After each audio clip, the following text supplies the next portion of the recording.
Muy bien, doctores, veamos acá, ¿ok? Lo que es el score de Silverman-Anderson, ¿correcto? El score de Silverman-Anderson es un score que se utiliza para determinar la gravedad de la dificultad respiratoria en un recién nacido, ¿correcto? Así como Birman y Pearson, por ejemplo, para lactantes, así como Pulmonary Score para asmáticos, así como para determinar el score de Wechsler para cru viral.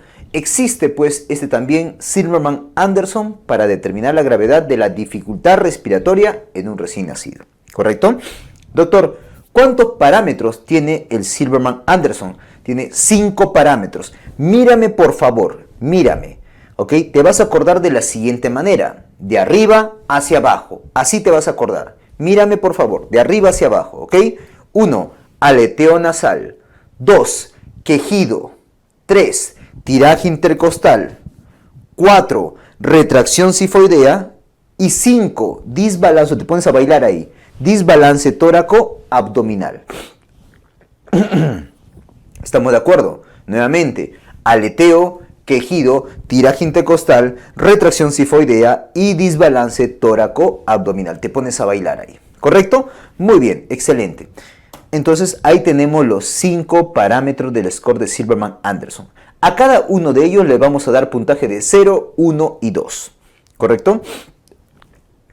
Oiga, doctor, ¿cómo me voy a acordar? Me di cuenta de una situación, bueno, hace ya bastante tiempo, ¿no? Que para los 4 primeros, ¿ok? Para estos 4 primeros, tienen los mismos resultados, ¿ok? Que equivalen al mismo puntaje, ¿ok? Por ejemplo, si yo decía aleteo nasal ausente, puntaje 0. Si yo decía retracción sifoidea ausente, puntaje 0. Entonces en realidad era lo mismo. Por eso, para cualquiera de estos 4 casos o estos 4 parámetros, si te dicen ausente equivale a lo mismo, a puntaje de 0. ¿Correcto? Lo mismo para puntaje de 1. Si te dicen que está presente, pero no está grave, no está marcado, ok, puntaje de 1. Pero si me dicen en cualquiera de ellos que está presente y marcado, ahí cambia la cosa, ahí le das puntaje de 2. ¿Correcto? De repente acá podemos hacer, doctores, un asterisco. Mira, con respecto a lo que es quejido. Tengan cuidado, ¿ya? Porque quejido también puede significar un punto cuando te digan audible con esteto, con estetoscopio. O sea, pueden decirte que está presente, no marcado, o te pueden decir audible con esteto. Y puede valer también 2 puntos cuando te digan que está audible, correcto, sin estetoscopio. ¿Estamos de acuerdo? ¿Ok? Muy bien. Perfecto. Pero, ¿ok? El quinto parámetro, que es disbalance tóraco-abdominal, ese sí es aparte, ¿ya? Ahí te van a decir que tiene una respiración sincrónica, puntaje 0, retraso en inspiración, puntaje de 1, y bamboleo, el verdadero disbalance tóraco-abdominal, 2 puntos. Doctor, ¿pero cómo es sincrónico? Ok, muy bien. Sincrónico es cuando expande tórax y expande abdomen a la vez. O sea, el bebé respira así, de esta manera, expande tórax y abdomen. Así respira el bebé, ¿correcto? Ok. Puntaje de 1, ¿cuándo sería? Que expande tórax, expande abdomen, pero ya se comienza a ver una depresión entre los dos. Retraso en la inspiración.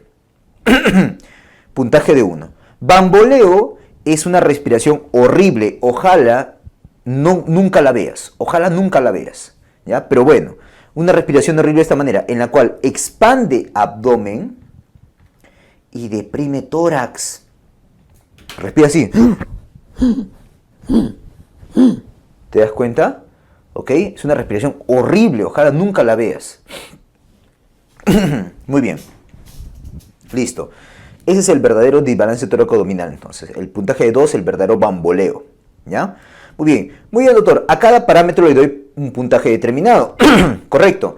Ahora, doctor, ¿qué tengo que hacer? Determinar la gravedad en base a la sumatoria. Entonces, los resultados, ¿cuál serían? Leve. ¿Cuándo digo que es leve? Dirás leve, para que te acuerdes, son los mismos límites del Apgar. ¿Correcto? ¿Cuáles eran los límites del Apgar? ¿Te acuerdas? 7 a 10, 4, 5, 6 y menor o igual a 3. Ya pues, lo mismo pero al revés. ¿Cómo, doctor? Digo que es severo, 7 a 10, 4, 5, 6 moderado y menor o igual a 3 leve. Son los mismos límites del Apgar, solamente que la gravedad al revés. ¿Correcto? Muy bien.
Veamos, doctores, enfermedad de membrana hialina.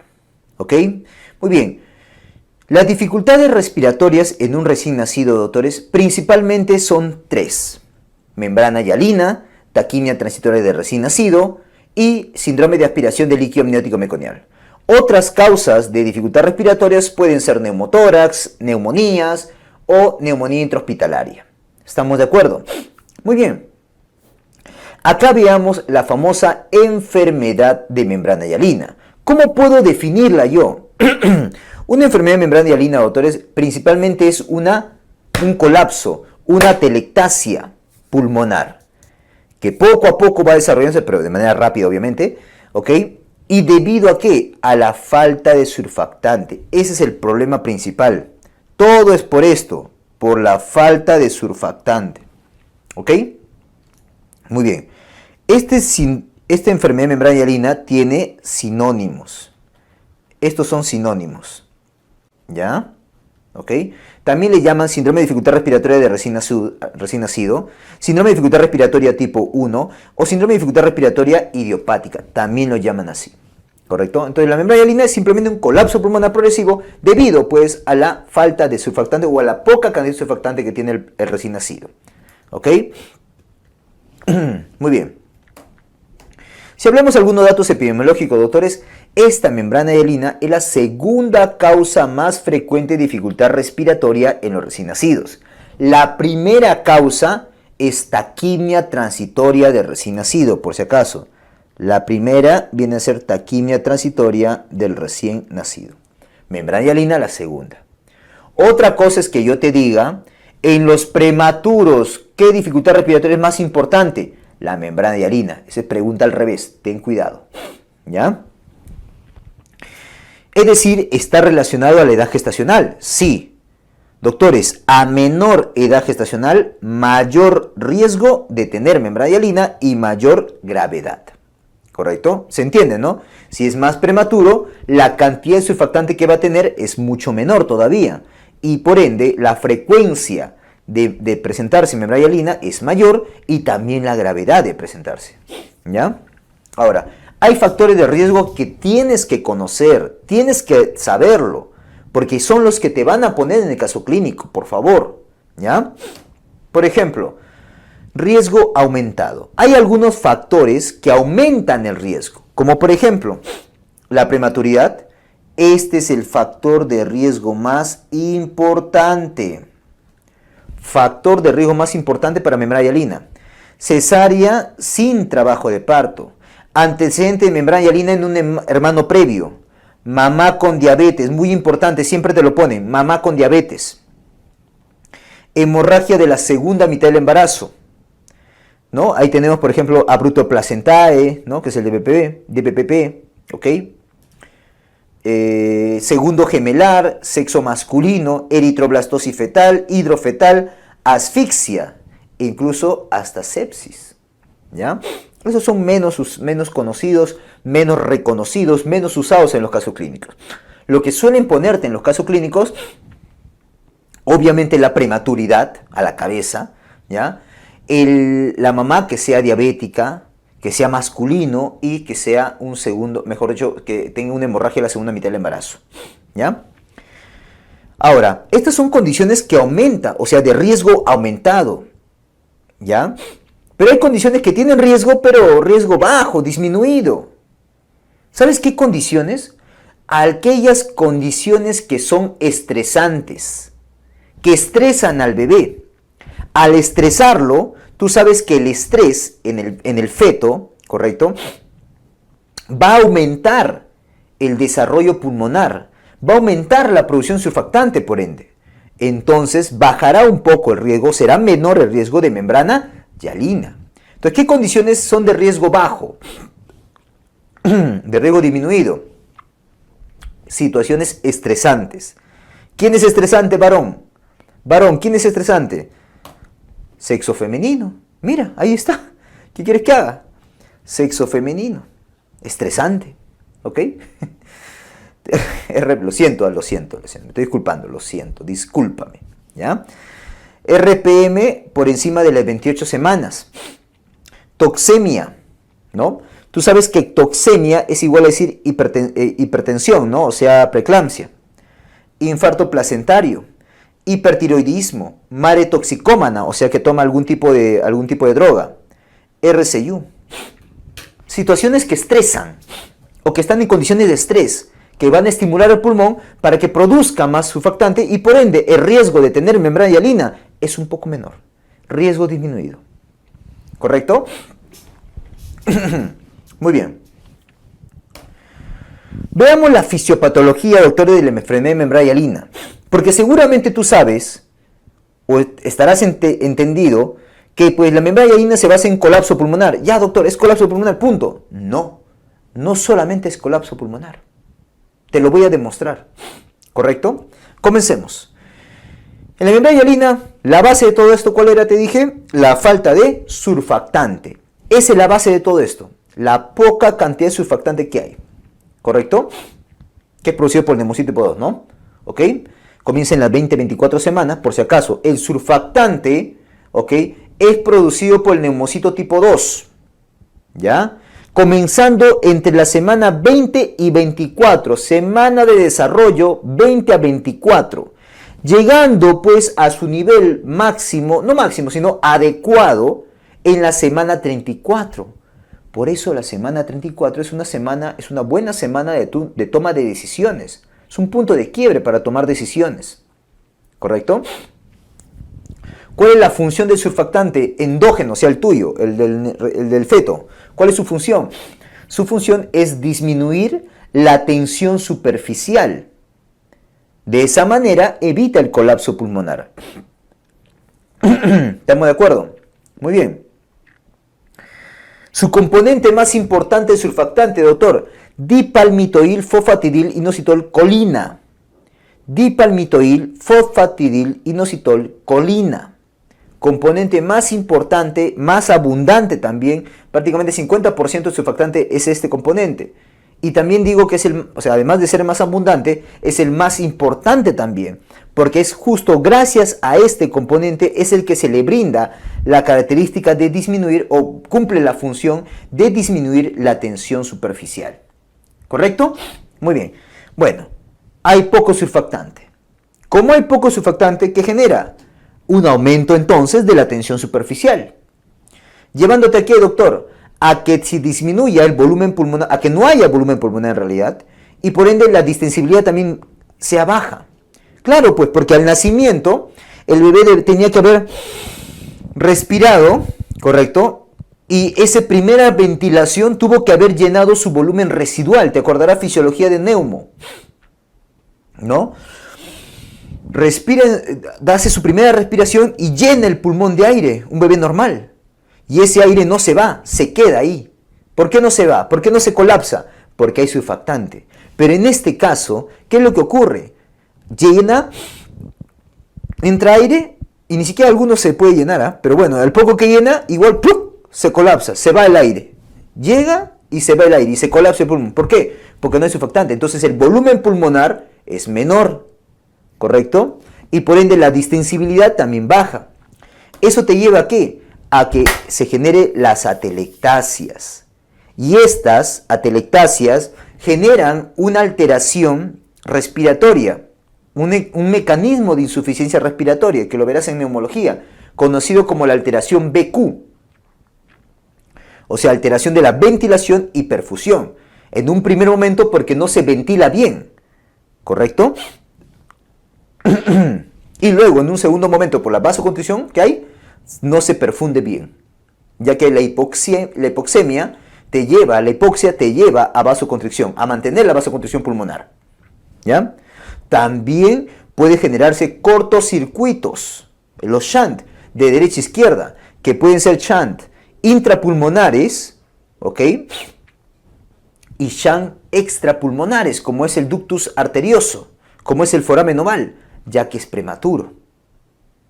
Todo eso condiciona, doctores, a que el paciente desarrolle hipoxia, hipoxemia, hipercapnia y acidosis.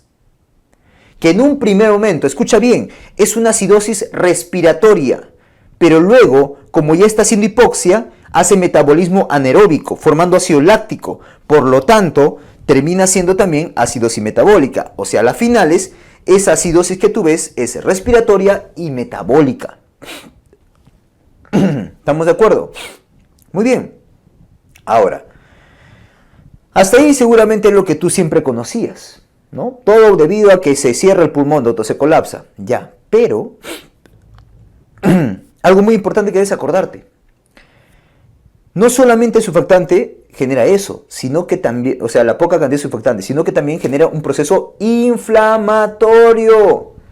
La poca cantidad de surfactante que hay, ¿ok? La falta de este, permite que el pulmón se inflame y se dañe. Y al dañarse, inflamarse este pulmón, genera, ¿ok?, detritus, genera inflamación y eso inactiva el surfactante y por ende disminuye aún más el surfactante. ¿Te das cuenta de ese círculo que se genera? Muy bien. Por otro lado, esa misma inflamación y daño endotelial te genera edema y aumento de la resistencia de las vías respiratorias. Se resiste a la respiración porque está lleno de agua, se inflama, hay edema, ¿ya? No se puede extender bien el pulmón, llevándote también a más atelectasia, más alteración BQ, shunt, etc. Por ende, mayor hipoxemia, mayor hipercapnia y mayor acidosis. Además, esta misma alteración te lleva a más inflamación y daño epitelial. O sea, todo se va empeorando poco a poco, ¿ya? Además, doctores, esa inflamación y daño endotelial o daño epitelial se ve apoyado todavía peor aún porque tú lo tratas de levantar a este bebé, ¿no? Ventilándolo. Pero esa ventilación, el soporte ventilatorio también daña el pulmón, lo inflama más. Además, doctores, ¿por qué se podría generar más edema todavía? Más edema porque recuerda que al nacer prematuro, ¿te acuerdas este dibujito de acá? Mira, ¿te acuerdas que conforme ya iba terminando el embarazo y el nacimiento, los canales de sodio epiteliales se volvían más selectivos, ¿no? Y permitían una mejor absorción del líquido pulmonar? Ya, pues, ¿qué pasa? En este caso, por ser prematuro, ¿tú crees que va a tener una cantidad adecuada de NAC selectivos? No, baja cantidad de NAC. Por lo tanto, la absorción del líquido pulmonar, ¿qué pasa? Baja. Entonces queda más el líquido pulmonar. Y si queda más líquido pulmonar, más edema. Por otro lado, al ser prematuro, su gasto urinario es menor al de un atérmino, por ende retiene más líquido. Al retener más líquido, más edema. ¿Te das cuenta? Muy bien, entonces esos son todos los eventos fisiopatológicos que ocurren, doctores, en una membrana yalina. Entonces, por un lado, tenemos el componente de atelectasia, eso que quiero que quede claro. El resumen de esto sería, la falta de surfactante te lleva por un lado al colapso pulmonar y por otro lado te lleva a una inflamación, generando el componente hialino. De ahí venía el nombre, pues, de hialina, como en el síndrome de dificultad respiratoria del adulto. ¿Te acuerdas? Por eso a este también le llaman síndrome de dificultad respiratoria del recién nacido. ¿Correcto? Muy bien, doctores. A la final es como termina, con hipoxemia, hipercapnia y acidosis. ¿Ok? Veamos la clínica de membrana hialina. Doctores, primero te voy a enseñar la evolución natural de la membrana hialina. ¿Que tiene una evolución natural? Sí. Mira, acá está la clínica, por acá el tiempo de vida, acá se da el nacimiento y vamos a ver qué ocurre a las 48-72 horas, ¿ok? Miren, se dice que normalmente una membrana hialina, doctores, desde que nace ya está con la dificultad respiratoria y suele ser severa, ¿ok? La cual va aumentando progresivamente hasta que llega a su pico, después del cual, te estoy hablando de un bebé con membrana hialina que no le doy nada, no lo ayudo, lo dejo solo. ¿Qué pasaría? Por eso digo evolución natural. ¿Qué pasa en un paciente que no le ayudo en nada y es una membrana hialina? Nace con su dificultad respiratoria, va progresando, llegando a su pico máximo y luego comienza a bajar la clínica. Va mejorando. Hasta el cabo de algunos días, a la semana. Y a la semana se recupera. ¿Qué? ¿Solito? Sí, solito. Pero en el camino puede tener problemas que lo pueden matar. Es cierto. Pero solito puede mejorar. Ahí está. Esa es la evolución. Miren cómo va aumentando progresivamente su clínica, empeorando hasta que llega a su pico, que más o menos ocurre entre las 48 y 72 horas, y luego mejora. Va bajando la clínica. Doctor, ¿por qué? Ya, escúchame, mira. Te dije, pues, ¿no? Que en la membrana hialina hay un colapso pulmonar, ¿ya? Mira, digamos que este es el alveolo y está cerrado el alveolo, ¿correcto? Porque está colapsado, ¿ya? Y tú tratas de meterle aire, o el bebé trata de meter aire, ya, trata de meter, pero no puede, pues, no puede, ¿ya? Porque no hay surfactante, no hay cómo se abra, ¿ok? Pero debes saber que al cabo de las horas, de los días, el bebé solito comienza a producir su propio surfactante. Primero poco a poco. Entonces, ese poco a poco que va apareciendo de surfactante, ¿correcto? Comienza a abrir también poco a poco esto. Y comienza a abrirlo, hasta que ya se abre y mejora el paciente. ¿Te das cuenta? Ya, pues, doctor. Entonces, ¿qué? ¿Hay que dejarlo nomás? No, lo que pasa es que en el camino puede morir. Doctor, ¿y dónde puede morir más? Escucha, ¿dónde puede morir más? ¿Acá, en su momento de empeoramiento clínico? ¿O acá, en su momento de mejoría clínica? ¿Dónde crees que muere más? En el momento de la mejoría clínica. ¿Qué? Doctor, ¿no será al revés? ¿Por qué en el momento de la mejoría clínica? Por lo siguiente. Mira, te dije que primero estaba cerrado. Y luego, como él produce su propio surfactante, comienza a abrirlo poco a poco, y el aire quiere entrar, mira, y lo abre un poquito. Al abrirlo un poquito, ¿no? El aire que venía, entra fuerte. Es como cuando tú soplas. Mira, si tú soplas con la boca totalmente abierta, ¿qué tal la fuerza del aire? Pobre, ¿sí o no? Hazlo en tu casa. ¿Qué tal la fuerza del aire? Pobre, poco. Pero si tú lo haces con la boquita así, pequeña, doctor, sale fuerte. Claro, pues, igualito. Conforme se va abriendo, como se abre poco a poco, poquito a poquito, se abre un poquito, un cachito se abrió. Se abre un cachito y por ese cachito, pasa un aire fuerte. Y como pasa fuerte, al fondo, ¿quién está? El alveolo. Y pobre alveolo, recibe una cachetada de aire. ¡Plá! Lo revienta. lo revienta al alveolo. Y al reventar al alveolo, ¿qué condiciones te va a dar? Condiciones conocidas como síndrome de fuga de aire. Dícese de neumotórax, neumomediastino, enfisemas, etc. Y por esto es que el paciente fallece.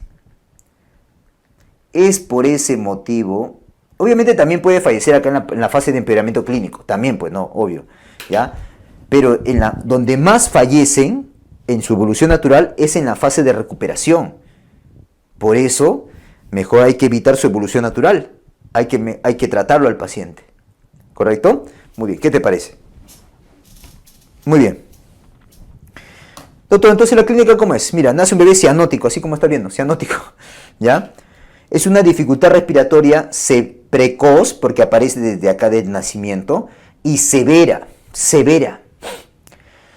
Murmullo vesicular, ¿cómo crees que va a estar? Obviamente disminuido, pues porque está cerrado el pulmón. Flujo de orina, ¿cómo está, te dije?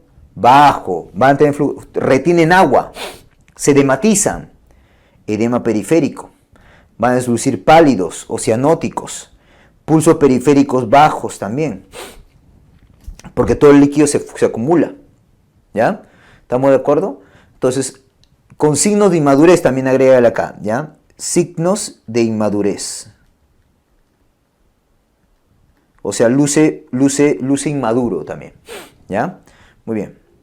Ahora, en la radiografía, doctor, ya, en la radiografía existe un score, ya, no muy conocido, pero me parece interesante, me parece muy interesante desde que lo conocí, el score radiográfico de Edwards, ¿ya? Este viene a ser el famoso score, bueno, no es tan famoso en realidad, radiográfico de Edwards, ¿ya? Este score radiográfico de Edwards dice que hay 5 grados, mira, 1, 2, 3, 4, 5, dependiendo o basándose en 4 parámetros, en la granulación, la aireación, o sea, broncograma aéreo, mejor dicho, siluetas y la aireación. ¿Correcto? En los 2 primeros grados, las siluetas y la aireación no se altera, pero sí en los 2 primeros parámetros, en la granulación y en el broncograma aéreo. ¿Correcto? Acá tiene granulación muy tenue, visualización fácil, y acá periliar y tenue en las bases. En cambio, grado 3, 4 y 5, ahí sí ya comienza a alterarse las siluetas y la aireación. Por ejemplo, esta imagen que ves acá es grado 1, este es grado 2, este es grado 3, este es grado 4 y este es grado 5. Mira, vamos a agrandar para que lo veas. Ahí está. Mira, grado 1, correcto, muy tenue la granulación y el broncograma aéreo. Grado 2, visualización fácil de la granulación, mira, ya se puede ver. Y tenue en bases el broncograma aéreo. Mira cómo el 3 ya comienza a ver un ligero borramiento acá de las siluetas. El grado 4 ya es indistinto, ¿no? Y acá ya es indistinguible las siluetas. Este grado 5 también es conocido como ¿qué? También es conocido como el famoso pulmón blanco. Pulmón blanco. ¿Ya? Doctor, y pues si me preguntan cuáles son los patrones, bueno, como sinónimos, retículo granular, retículo nodular, te pueden decir vidrio esmerilado, broncograma aéreo con granulación o pulmón blanco. Cualquiera de esos te pueden decir, son los patrones que adopta la membrana hialina. ¿Correcto? Muy bien, listo. Pasemos al manejo, ¿ya? Bueno, dentro del manejo hay un manejo preventivo. El manejo preventivo incluye, pues, evitar partos prematuros. Y si madre tiene riesgo de que sea un parto prematuro, de que nazca un bebé prematuro, hay que darle corticoides, ¿no? Dexametasona, por ejemplo, betametasona, por ejemplo. ¿Ya? Hay que darle corticoides en la madre. 6, 12 miligramos, si mal no recuerdo, ¿no? La dosis. Muy bien. Ahora, pero la gestión inicial, ¿cómo sería? Ok. Incluye el manejo oxigenatorio ventilatorio. Si vamos a darle manejo oxigenatorio y ventilatorio, lo que siempre solemos usar es primero CPAP. Doctor, ¿y cuál es mi objetivo de saturación? llevarlo a 90-95% de saturación de oxígeno. Esa es saturación de oxígeno objetivo. Yo sé que mi bibliografía dice 89-95, ¿ya? Pero mejor tomemos en condición 90-95, ¿qué te parece? O si quieres ya ponle ahí 89/90 a 95. Surfactante. Hay dos tipos de surfactante que existen. Estoy hablando del surfactante exógeno, ¿ya? ¿Correcto? Porque el que nosotros producimos se llama endógeno. Hay dos tipos, natural y sintético. ¿Cuál es mejor? Definitivamente el mejor es natural. ¿Correcto? Muy bien. Cuidado de apoyo. Sí, o sea, además del manejo ventilatorio, de surfactante, etc., hay medidas que tengo que dar pues, a este bebé, ¿no? Por ejemplo, darle un ambiente térmico neutro adecuado para que mantenga su temperatura objetivo entre 36.5 y 37. No estoy diciendo, ¿ya?, que el ambiente térmico neutro es 36.5 a 37. No, estoy diciendo que hay que darle un ambiente térmico neutro, no sé cuál, ¿ya? Obviamente va a ser mayor, ¿no? 27, 28, 29 de repente, para mantener una temperatura entre 36.5 y 37. Hay que darle una estabilidad cardiovascular, dándole una buena hidratación, evitando la hipotensión, ¿no? Vigilando la presión arterial, porque como son prematuros tienen riesgo de hacer hipotensión, hipovolemia. Por tal motivo hay que vigilar su presión arterial. Hay que darle vasopresores si es que amerita, si es que está en shock. Cafeína. Esta cafeína se suele indicar para menores de 28 semanas de edad gestacional, ¿ya? Y lo ideal es darlo tempranamente la cafeína. ¿Por qué? ¿Para qué? Porque dos cosas importantes. Uno, porque igual, por ser menor de 28 semanas, tiene riesgo de hacer apneas. Entonces, dale cafeína. Y dos, porque esta cafeína va a disminuir el riesgo de displasia broncopulmonar. Apúntalo, resáltalo, amarillo patito.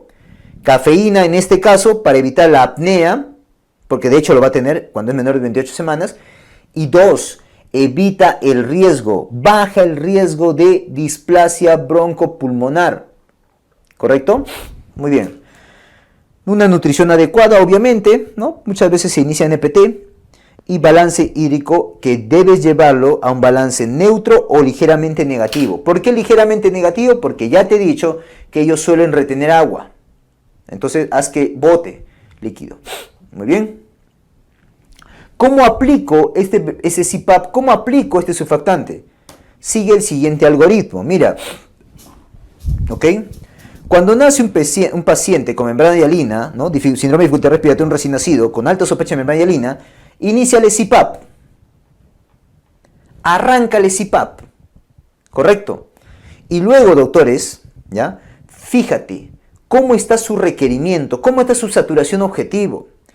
Si su requerimiento y saturación de objetivo son menores de 0.4, su saturación está en 90-95, ¿ya? Acá también puedo agregarle esto, que su saturación de oxígeno esté entre 90 y 95%. Y que requiere un FiO2 menor de 0.4, o sea, menor de 40%. ¡Ah, bacán! No requiere tanto oxígeno, no requiere tanta ventilación. Entonces, manténle su CPAP. ¿Qué, doctor, sin surfactante? Sí, sin surfactante. Manténle CPAP. Pero ¿qué tal, doctor? Me hace apneas, no llega a la saturación objetivo, requiere FiO2 elevado, más de 0.4. Esa es otra situación. Ahí sí darle surfactante. Igual acá, después de CPAP, te vuelves a preguntar, ¿sigue manteniendo FiO2 menor de 0.4? Sí, continúale con CPAP nada más. Sigue dándole su adecuado CPAP. Oiga, doctor, pero si ahora sí aumenta, o el pH sigue bajando, o sea, sigue empeorando el paciente, dale su surfactante. Y luego ve la respuesta, ¿no? Si ves que responde, ¿cómo responde? Requiriendo menos oxígeno, entonces, extubación rápida, porque recuerda que tienes que intubarlo. El surfactante se da por vía endotraqueal, ¿correcto? Tú solamente lo intubas para aplicar el surfactante. De ahí lo dejas. Ya no es necesario mantenerlo. Por eso, extubación rápida y pasarlo a CPAP. Lo pasas a su CPAP sin ningún problema. ¿Ya? Si no, le puedes repetir otra vez el surfactante. ¿Qué, doctor? ¿El surfactante se puede repetir? Claro que sí. Claro que sí. ¿Ok? Características del surfactante que quiero que te acuerdes. ¿Ya? El surfactante, como te dije, puede haber dos tipos, natural y sintético. Lo mejor, natural, y son los más usados, ¿ya? Porque son los mejores. ¿Qué más? El que usamos natural o sintético se le llama surfactante exógeno, por si acaso, ¿ah? ¿Ya? Bueno, el surfactante se aplica por vía endotraqueal. ¿Es necesario mantenerlo luego con intubación? No, tú solo lo intubas para aplicar el surfactante y luego lo retiras, ¿ya? Doctor, ¿es posible repetir la dosis de surfactante? Sí, es posible. ¿Y cada cuánto tiempo le voy a repetir? Depende de la presentación del surfactante. O sea, de qué marca estás utilizando. Doctor, ¿y cuánto es la dosis de surfactante? La dosis varía también de acuerdo a la marca, ¿correcto? Del surfactante que vas a utilizar. Pero más o menos te podría decir que el rango de dosis va entre 100 y 200 miligramos por kilo por dosis. ¿Ya? Muy bien. Ah, y otra característica. Doctores, cuando tú aplicas, o sea, si el paciente en verdad es una membrana hialina y tú aplicas surfactante, el paciente debería mejorar.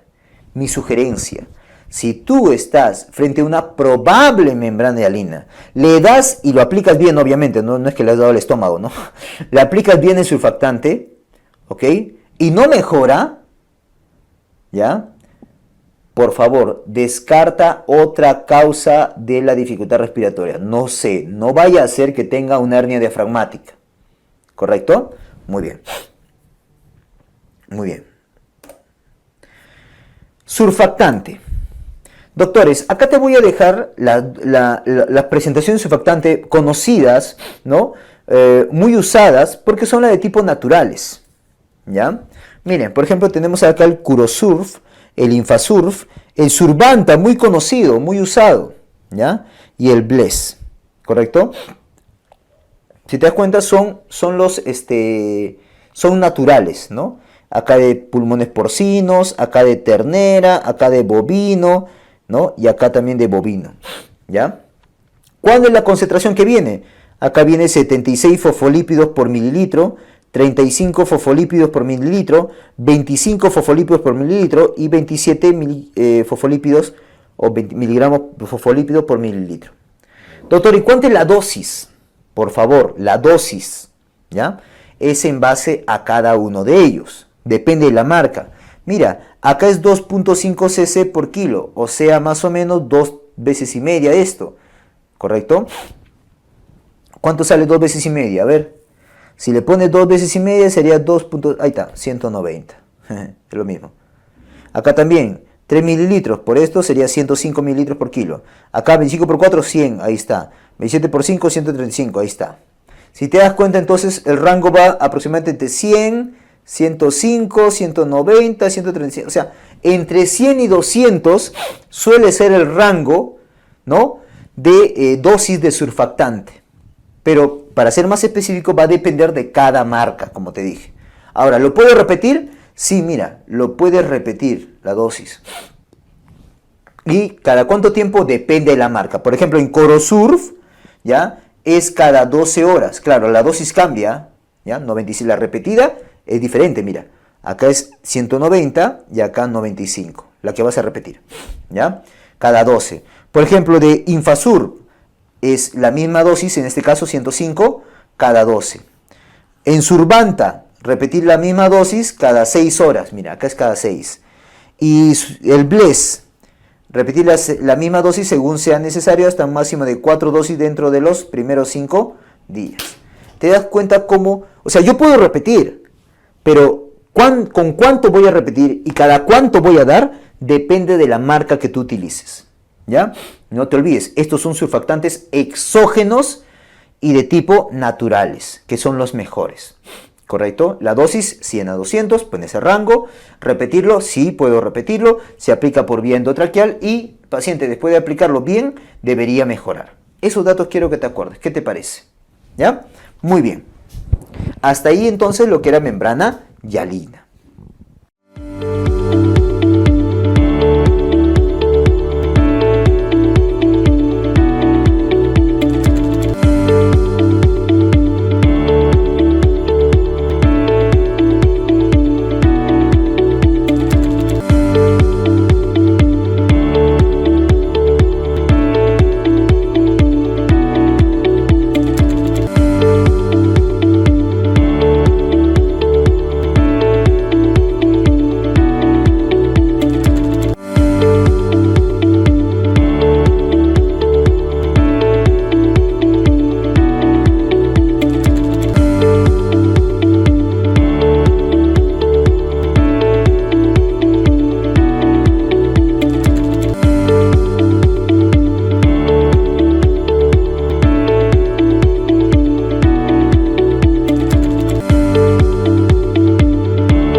Veamos taquimia transitoria de recién nacido, doctores. ¿Cómo puedo definir esta? Es simplemente un retraso, nada más. Retraso en la absorción del líquido pulmonar, que obviamente como se queda más líquido, va a verse como un edema pulmonar, ¿ya? Sinónimos, estos son sinónimos por si acaso, ¿ya? Sinónimos. También se le conoce como síndrome de pulmón húmedo o síndrome de dificultad respiratoria tipo 2. Recuerda que el tipo 1 es de membrana hialina, ¿ya? Esta es la primera causa o la causa más frecuente de dificultad respiratoria en recién nacidos y suele darse en pacientes a término o pretérmino tardíos. Generalmente, como dice ahí, es una condición benigna, autolimitada, no tiene mayor problema en realidad, ¿ya? Son casos muy excepcionales que requieren CPAP o ventiloterapia, muy excepcionales. La mayoría pasa muy bien esto. Factores de riesgo, doctores, ¿ya? Que sea a término y pretérmino tardío. En el caso clínico te lo van a decir, ese rango de edad gestacional. Tú sabes que el pretérmino tardío es de 34,0 séptimas a 36,6 séptimas, ¿correcto? Y el a término 37 a 41,6 séptimas. Si está en ese rango, pensarás en taquimia transitoria. Parto por cesárea. Factor de riesgo. Parto precipitado. Parto por cesárea sale rápido. Parto precipitado sale rápido. Como salen rápido, se queda más líquido en el pulmón. No permite una salida de líquido pulmonar. ¿Te acuerdas? Madre con sedación, madre asmática. El asma se relaciona, ¿correcto? Madre con diabetes, madre con obesidad también y sexo masculino. Varones siempre estamos fregados acá, ¿ya? Por eso cuando nace una mujercita y tiene algún problema en etapa neonatal, la licenciada siempre pregunta, ¿qué es? ¿Machito o hembrita? Hembrita, va a salir. Machito, no va a salir. ¿Te das cuenta? Ya. Fisiopatología de la taquimia transitoria de recién nacido. ¿Te acuerdas este esquemita? ¿No? Es, pues, doctores, el esquema de cómo se va llenando el líquido pulmonar, el pulmón de líquido pulmonar, ¿no? ¿Gracias a quién? Gracias a los canales de cloro, que hace que pasen cloro, luego pasa sodio y luego jala agua. Y por eso se comienza a llenar de agua el espacio pulmonar, con el líquido pulmonar, ¿ok? Pero llega un momento que cuando ya es a término, ¿no? En el preparto, incluso durante el parto e incluso después del nacimiento, se tiene que ir perdiendo por dos mecanismos, absorción y expulsión. Absorción gracias a los canales de sodio, ¿no? Los famosos ENaC, que en un primer momento son no selectivos y luego selectivos, y después, pues, doctores, gracias por la expulsión, por ese pasaje a través del canal vaginal. Y luego del nacimiento continúa todavía absorbiéndose, ¿no? ¿Se acuerdan que hemos visto eso? Perfecto. Muy bien. ¿Qué es lo que pasa en la taquimia transitoria de recién nacido? Por ejemplo, en un parto precipitado, por ejemplo, en un parto por cesárea, una madre con sedación. ¿Qué es lo que pasa? Lo que pasa, doctores, es que queda más líquido. Mira esta cantidad de líquido que ha quedado. Mira esta cantidad, esta de acá, ¿no? Queda, mira, allá. Y normalmente este líquido se absorbe a los linfáticos, se absorbe a los vasos sanguíneos. Y luego, mira, este es el alveolo, estos son los bronquiolos. Mira cómo por los vasos y los linfáticos se absorbe, ¿no? Se lleva ese líquido pulmonar, ¿no? Hasta ahí lo normal, ¿ya? ¿Qué pasa? Ahora sí, ¿qué pasa en un parto precipitado, en un parto por cesárea? ¿Qué es lo que ocurre, doctor? Queda más líquido del que debió quedar. Mira, queda más líquido del que debió quedar. Al quedar más líquido del que debió quedar, obviamente este líquido va a terminar absorbiéndose. Se demorará, pero terminará absorbiéndose. Y al absorberse, ¿qué pasa con los linfáticos? Doctor, se van a hinchar, pues, porque van a recibir más líquido del que debieron recibir. Mira, pues, mira cómo los linfáticos se hinchan. Mira cómo los vasos pulmonares también se hinchan, porque están recibiendo más líquido del que debieron recibir. ¿Correcto? Entonces, ¿qué va a pasar frente a eso? Te acordarás que el líquido pulmonar normalmente se ve apoyado su absorción por la ventilación y la oxigenación. Te dije, ¿no? Entonces, si ha quedado más líquido pulmonar del que debió quedar, ¿ok? ¿Qué va a hacer el neonato? El neonato dice, oye, es que me he quedado con más líquido pulmonar del que debió quedarme. Pucha, tengo mucho líquido pulmonar. Yo sé que normalmente absorbo líquido pulmonar ventilando y oxigenándome. Por tal motivo voy a ventilar rápido, pues. Y comienza a ventilar. Entonces, para ayudar en la absorción, aumenta su ventilación. Y dándole oxígeno, ayuda también. ¿Te das cuenta? Oxigenándose, mejor dicho. ¿Ok? Por eso es que comienza a hacer taquipnia. La clínica cardinal de la taquipnia transitoria de recién nacido. La taquipnia. ¿Ya? Ahora, hasta ahí ya sabes por qué se da dificultad respiratoria, ¿no? ¿Ya? Y por qué se basa en la taquipnia.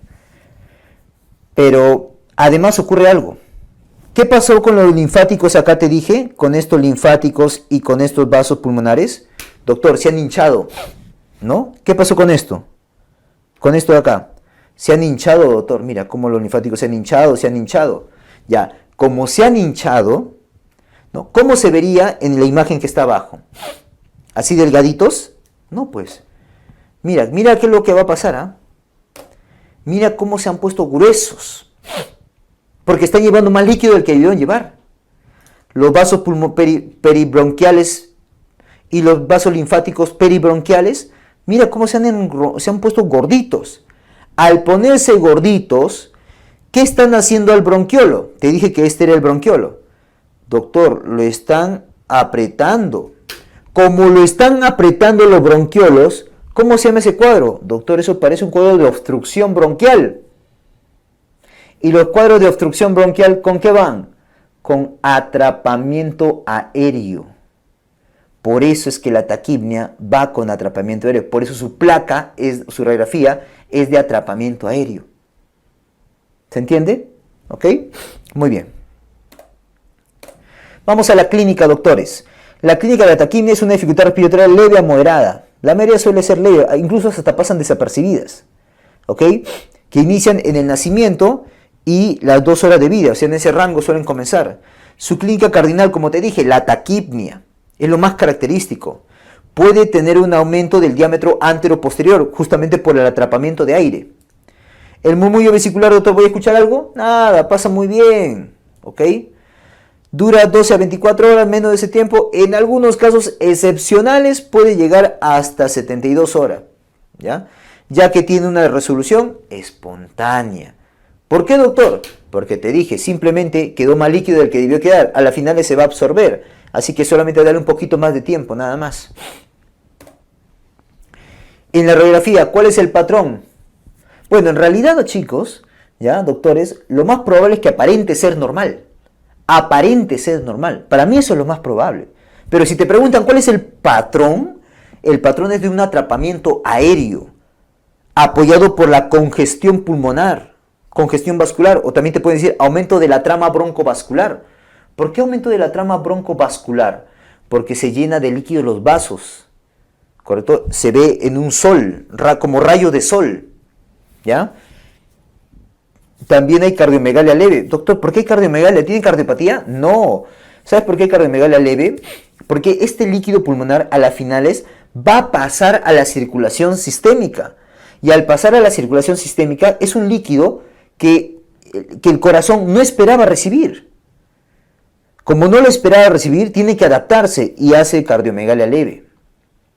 Sisuritis también se puede ver, derrame pleural también, e incluso densidades esponjosas, pero no consolidados. ¿Ya? El manejo, doctores, como la mayoría pasa solo, manejo expectante, a lo más menos, así ya, más menos oxígeno. Y si vas a dar oxígeno, puedes darle, por ejemplo, por cánula binasal, como estás viendo acá, cánula binasal, o si no, por cabezal, como estás viendo ahí.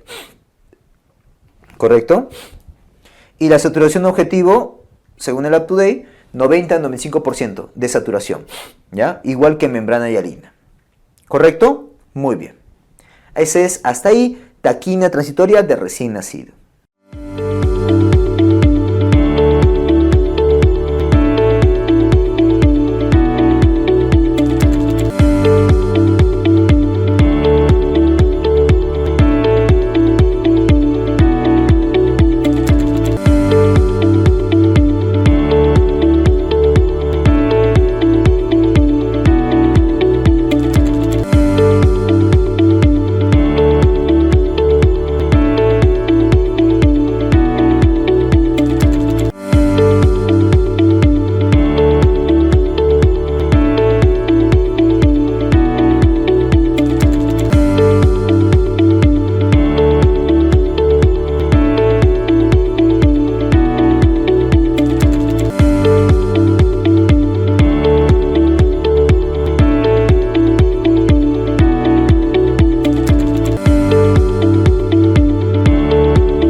Veamos síndrome de aspiración de líquido amniótico meconial, doctores.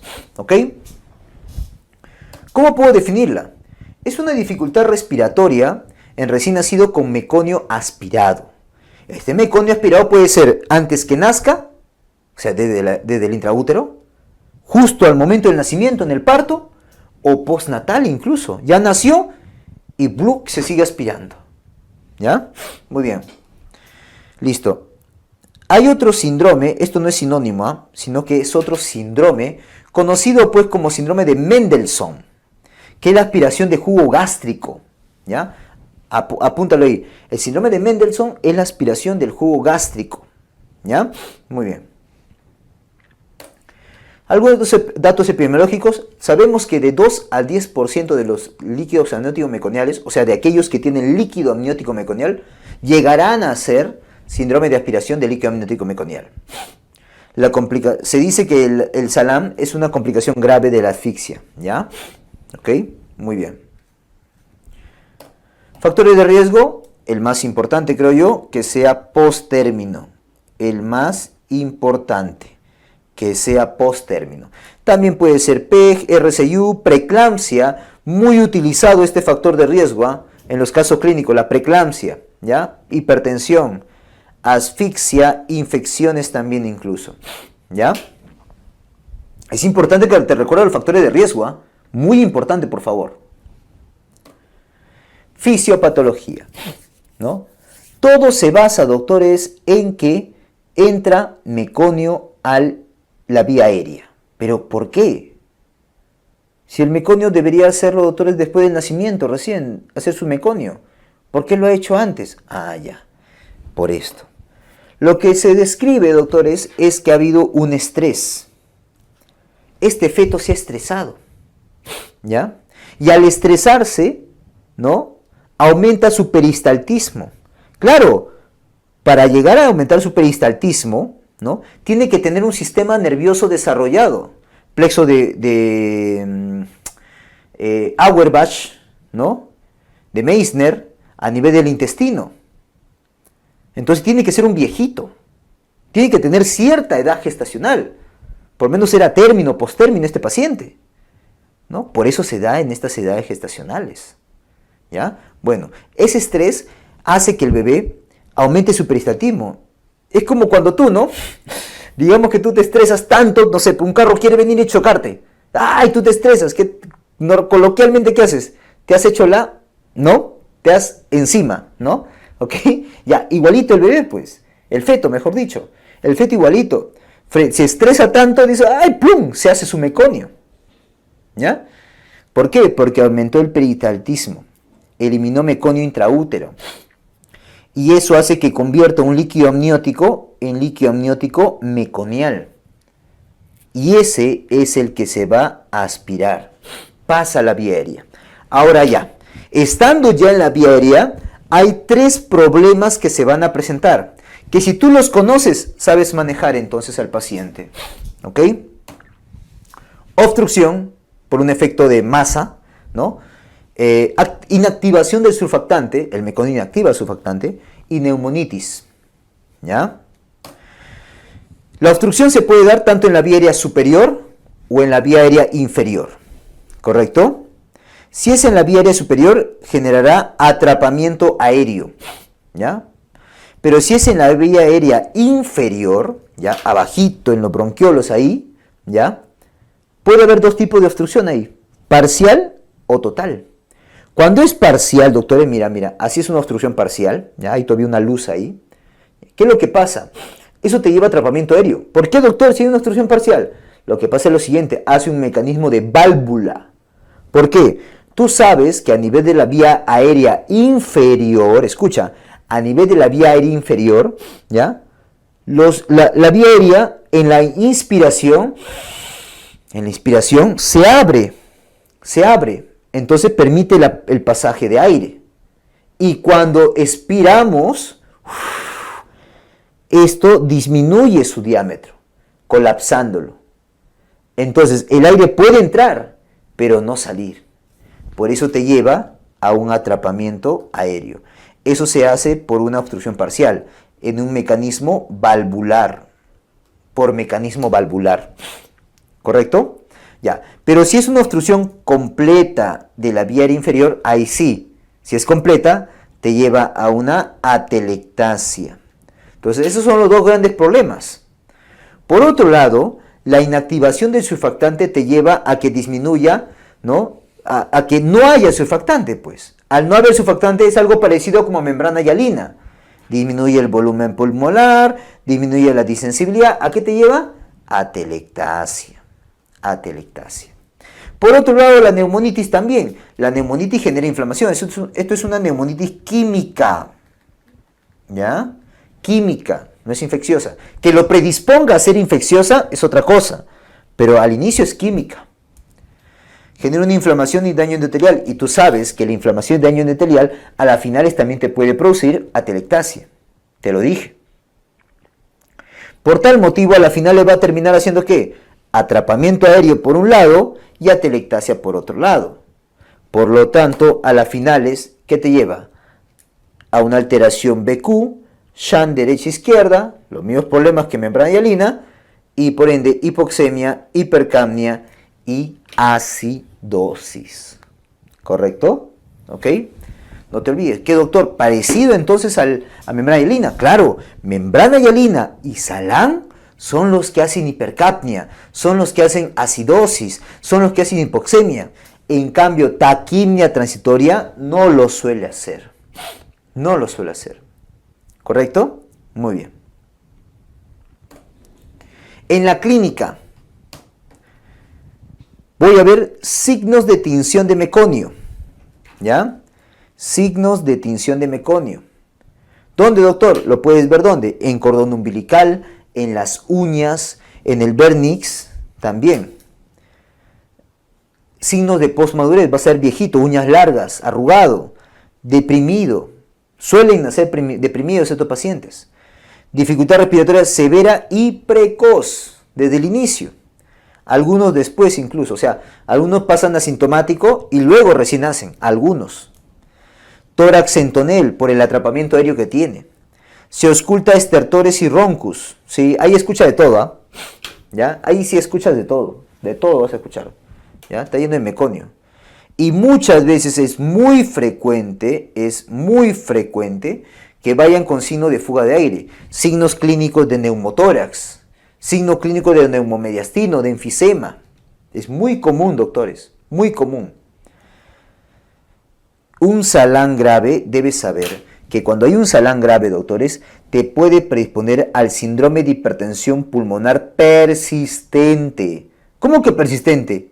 ¿Te acuerdas que en el feto, la circulación fetal era una circulación que tenía una hipertensión pulmonar normal en un feto? Porque el feto vivía hipoxémico. Pero cuando nace tiene que mejorar eso y dejar de ser hipertenso pulmonar. Pero ¿qué pasa si hay un salam grave? O sea, una obstrucción tremenda con meconio que impide que una gran parte del pulmón se oxigene. Por lo tanto, a la final es el cuerpo del recién nacido está hipóxico. Y al estar hipóxico, no hay un intercambio de las resistencias vasculares. Se mantiene la resistencia vascular pulmonar que estaba elevada, se mantiene. Estaba hipertenso en el intraútero y acá se está manteniendo, entonces se llama hipertensión pulmonar persistente, que va a hacer que mantenga la circulación fetal persistente también. ¿Correcto? Muy bien. Y es la complicación más grave, ¿eh? ¿Ok? En la radiografía, ¿qué voy a ver? Como te dije en la fisiopatología, hay zonas hiperaireadas, o sea, de atrapamiento aéreo, y zonas atelectasiadas. Entonces la placa, mejor dicho, el pulmón va a estar así, zonas de atelectasia con zonas de atrapamiento aéreo. Eso en una placa, en una imagen, ¿cómo se ve? Parcheado, algodonoso, ¿ya? Parcheado, algodonoso, que no viene a ser otra cosa más que zonas de atelectasia más zonas de atrapamiento aéreo. Eso es lo que significa. ¿Qué es la fisiopatología? ¿Ya? Pulmón hiperinsuflado lo vas a ver, ¿no? Y muchas veces, como te dije, es muy común, mira, hasta un 30%, que los pacientes con SALAM vengan ya o tengan ya su neumotórax, su neumomediación, o sea, signo de fuga de aire. ¿Ya? El manejo se basa, doctores, en tratar la fisiopatología. Por ejemplo, una de ellos, ¿cuál es? Obstrucción. Entonces voy a evitar que se siga obstruyendo. ¿Cómo? Sacándolo, pues. Lo primero que hago entonces, al atender un bebé recién nacido, que nace deprimido, lleno de meconio, es aspirarlo. Lo primero que tengo que hacer. Aspiración, por favor. Esto es lo primero que vas a hacer. ¿Ya? Siguiendo las maniobras iniciales, ¿no? ¿Te acuerdas? En la atención de recién nacido. O en el RCP, igual. Manejo oxigenatorio y ventilatorio. Se puede dar CPAP, ventilación mecánica, BAFO. ¿Qué es BAFO? Ventilación de alta frecuencia oscilatoria, ¿ya? Si no remite, ECMO. Oxigenación extracorpórea, por membrana extracorpórea. Es como la máquina de diálisis que es para riñón, ya, el ECMO es para pulmón, corazón. ¿Correcto?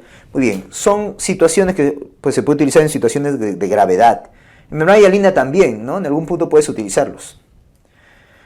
Surfactante endotraqueal. ¿Por qué surfactante, doctor? Porque te dije que inactiva el surfactante, entonces podría darlo también.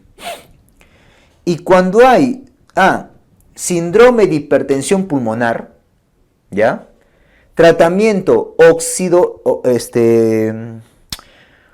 nítrico inhalado, o si no, sildenafilo. Dale otro uso al sildenafilo si quieres, ¿ya? ¿Correcto? Óxido nítrico inhalado, si no, sildenafilo. Doctor, ¿puedo dar antibióticos? Doctores, datito, apúntalo.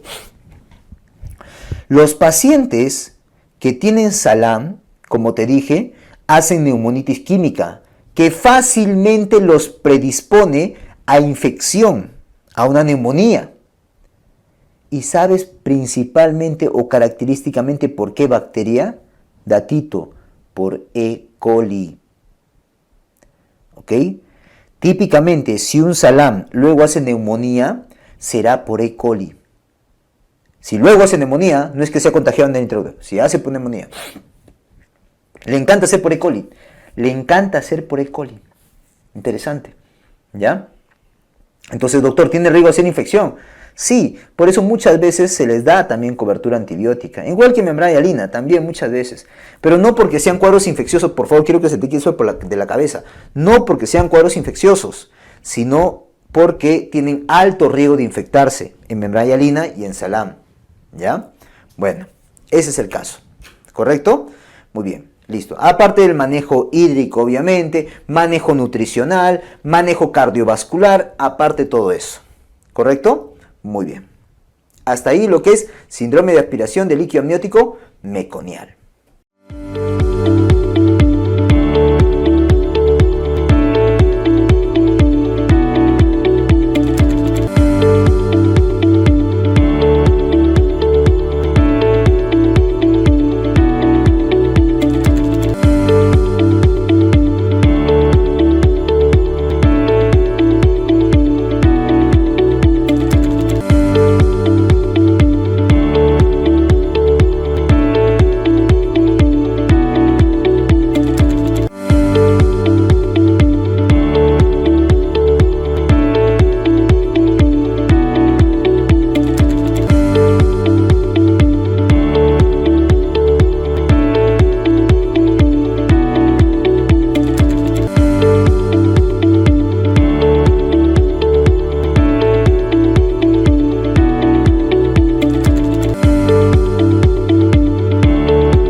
Veamos estas otras causas de dificultad respiratoria en un recién nacido.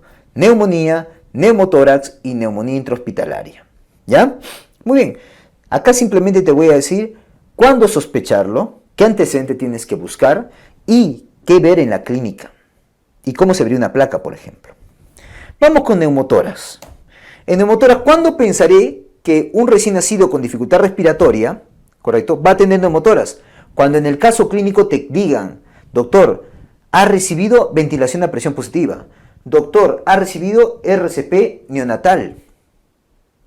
Y que al examen físico, murmullo vesicular abolido, desplazamiento de ruidos cardíacos, ventilación asimétrica, ¿correcto? Te van a contar eso. Incluso que se puede acompañar con enfisema. ¿Ok? Muy bien. Entonces, con eso yo debo pensar en neumotórax. ¿Correcto? Muy bien. ¿Cómo se vería la placa? La placa se vería de esta manera, ¿no? Miren, acá está el pulmón normal, digamos, ¿no? Del lado izquierdo, ¿correcto? Se ve el parénquima, ¿ya? Y acá se ve un muñón, que viene a ser del parénquima pulmonar, ¿correcto? Y todo lo negro que está acá viene a ser, pues, el neumotórax. ¿Ok? Muy bien. En neumonía congénita, doctor, ¿qué me tienen que...? Recuerda que el neumotórax es un tipo de síndrome de fuga de aire. Es un tipo de síndrome de fuga de aire, junto a neumomediastino, junto a enfisema, típicamente relacionado a esto, BPP, RCP.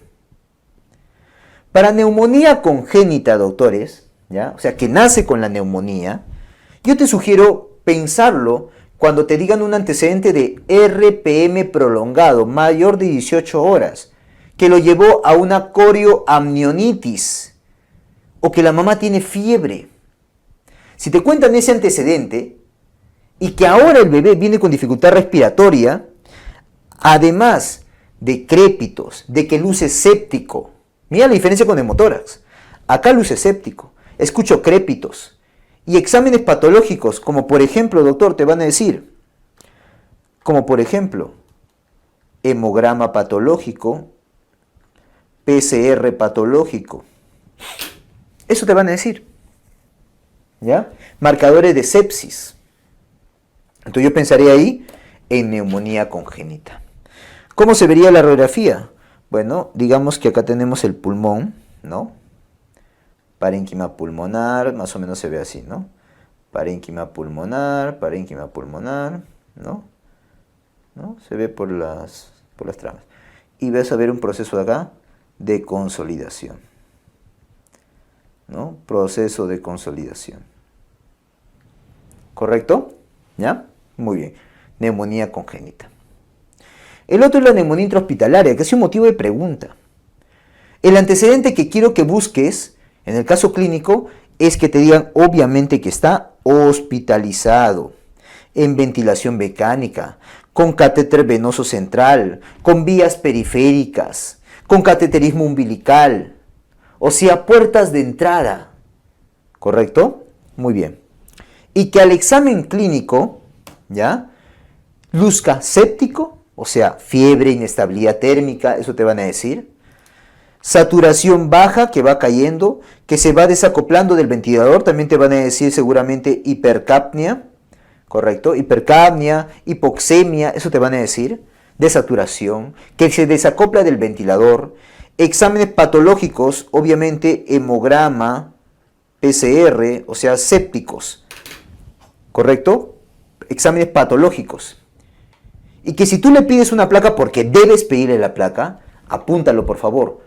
Todo recién nacido con un paréntesis, todo recién nacido con dificultad respiratoria se debe pedir placa. Todos. ¿Ya?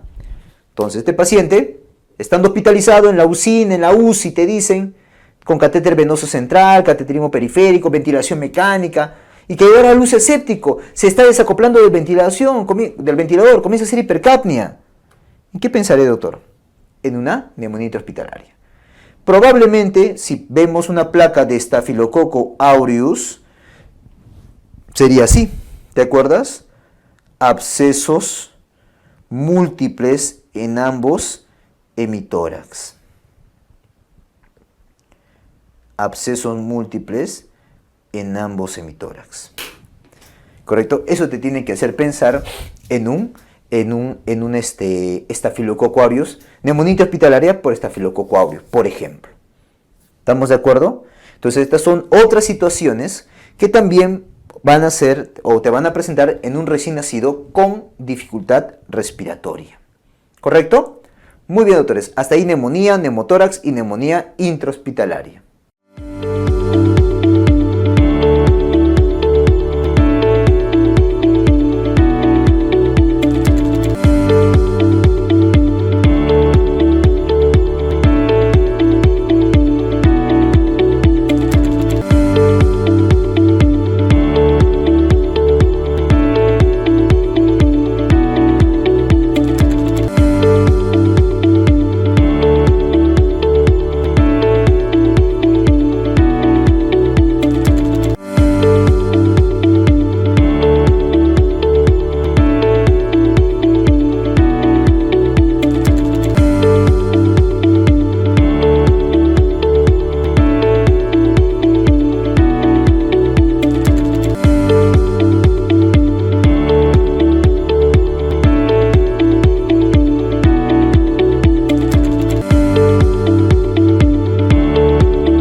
Muy bien, doctores, veamos acá lo que es policitemia, ¿correcto? Muy bien, me voy a basar obviamente en cierta bibliografía actualizada y también en lo que dice el CIBEN, en su publicación o en su consenso sobre problemas o situaciones hematológicas, ¿correcto? CIBEN, recuerda que es la Sociedad Iberoamericana de Neonatología, ¿ok?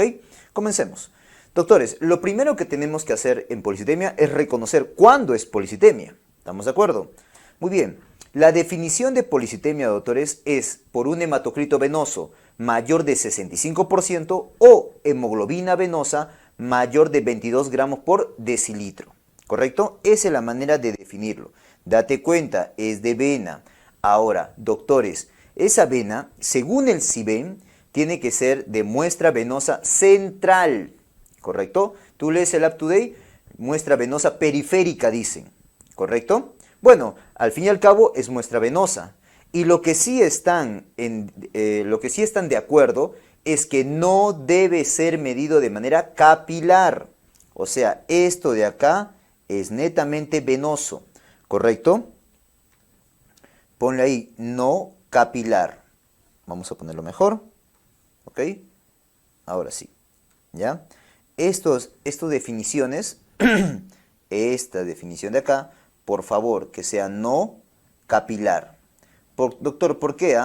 Porque mencionan, ¿no?, que la muestra capilar tiene mucha variabilidad, en un 10, 15, 20% de variabilidad, ¿ok?, entre las muestras capilares. Por lo tanto, doctores, no es confiable tomar esa. Lo que sí, claramente, venoso. Oye, doctor, y entre hematocrito venoso y hemoglobina venosa, ¿cuál es la que más se suele utilizar por consenso? La que se suele utilizar en realidad viene a ser hematocrito venoso. Pero ahí está igual la definición de hemoglobina. ¿Estamos de acuerdo? Muy bien. Doctor, ¿qué tan frecuente es esta?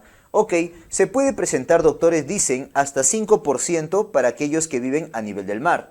Todos los recién nacidos. Y obviamente va a ser un poco más, ¿no? 1,5 y hasta 5% cuando viven a altura.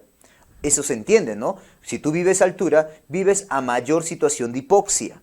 Por lo tanto, ¿no?, la médula ósea reacciona produciendo más hemoglobina, más hematocrito o más hematíes. ¿Estamos de acuerdo? Entonces hay más policitemia a mayor altura. Estoy hablando de policitemia neonatal, ¿estamos de acuerdo? Muy bien, listo. Esa es definición y algunos datitos epidemiológicos. Ahora, doctores, la policitemia que estás viendo ahí, ¿ya?, si hablamos de etiología, ¿a qué se debe? Se debe a dos cosas muy importantes, ¿ok? O bien se está produciendo mucha o se ha producido mucho hematíe a nivel intrauterino, es decir, mucha eritropoiesis fetal, O de repente el bebé ha perdido, se le ha brindado mucha sangre. Por ejemplo, una transfusión de glóbulos rojos, ¿correcto? Este primer mecanismo se le llama mecanismo activo y el otro mecanismo pasivo. ¿Se entiende, no? Activo porque él mismo lo produce y pasivo porque él lo recibe. Ahora, doctor, esos son los dos grandes mecanismos, pero cada uno de ellos tiene diferentes causas, diferentes razones o etiologías. Por ejemplo, para lo que es el mecanismo activo, ¿ya? Una lista tremenda te doy acá. Por ejemplo, los que te llevan a insuficiencia placentaria. Lo verás en obstetricia o lo has visto en obstetricia, ¿no? Las situaciones que te llevan a insuficiencia placentaria, como por ejemplo preeclampsia. Otros trastornos hipertensivos o vasculares de la placenta, ¿correcto? Hacen que el bebé, ¿no?, sienta menos oxígeno y por ende reaccione produciendo más hematíes. Lo mismo, situaciones de hipoxia materna, como por ejemplo trastornos cardíacos y pulmonares en la madre, ¿correcto? Si la madre es cardiópata cianótica, por ejemplo, o si es pulmópata la madre, va a tener menos oxígeno, situación de hipoxia en la madre, y eso va a hacer que produzca pues más hematíes en el bebé. Fármacos como por ejemplo propranolol, que la mamá está usando eso, tabaquismo materno, que vive a altura la madre, parto postérmino también. O sea, cuanto más viejo sea el embarazo también. ¿Qué más, doctor? Factores de riesgo neonatales, como por ejemplo, pequeño y grande, los dos extremos, pequeño para edad gestacional y grande para edad gestacional. Mamá con diabetes y algunos síndromes, como por ejemplo el síndrome de Bick-Wiedemann, o por ejemplo anomalías endocrinas, ¿ok? O anomalías cromosómicas, principalmente las trisomías 13, 18 y 21, las más conocidas, ¿ok? Entonces, esta lista de situaciones o etiologías, ¿ok?, te van a llevar a que el feto comience a producir más hematíes, es decir, estimule la eritropoyesis fetal, ¿correcto? Y por ende, eso es un mecanismo activo de polistemia. Por otro lado, tenemos el mecanismo pasivo, ¿ya?, en el cual el bebé recibe los hematíes. Puede darse por un pinzamiento tardío, un parto no controlado, o sea, por ejemplo, cuando hay un parto domiciliario, no saben atender de repente. Y lo que hacen es, cuando reciben al bebé, la mamá está en la camilla, por ejemplo, o en la cama, reciben al bebé y lo ponen de frente a bajo nivel de la madre. Si está a bajo nivel de la madre, obviamente va a haber, por gravedad, va a haber un pasaje de sangre a través del cordón umbilical. A eso se refiere con parto no controlado. Hipoxia intraparto también. Transfusión gemelar, ¿no? La transfusión feto-feto, que lo verás o lo has visto en obstetricia. La transfusión materno-fetal también, así como hay de un gemelo a otro gemelo, también de la madre al feto, ¿ok? Muy bien, entonces el bebé en estas situaciones está recibiendo más sangre, más hematíes.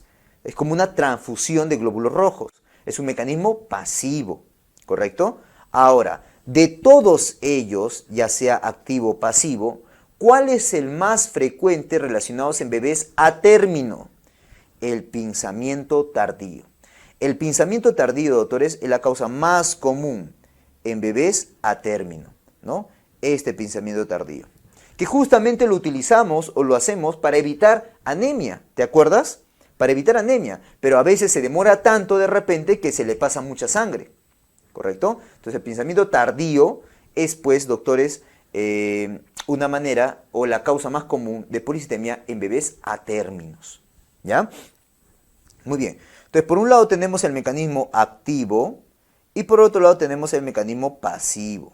Al fin y al cabo se va a producir esto, la policitemia.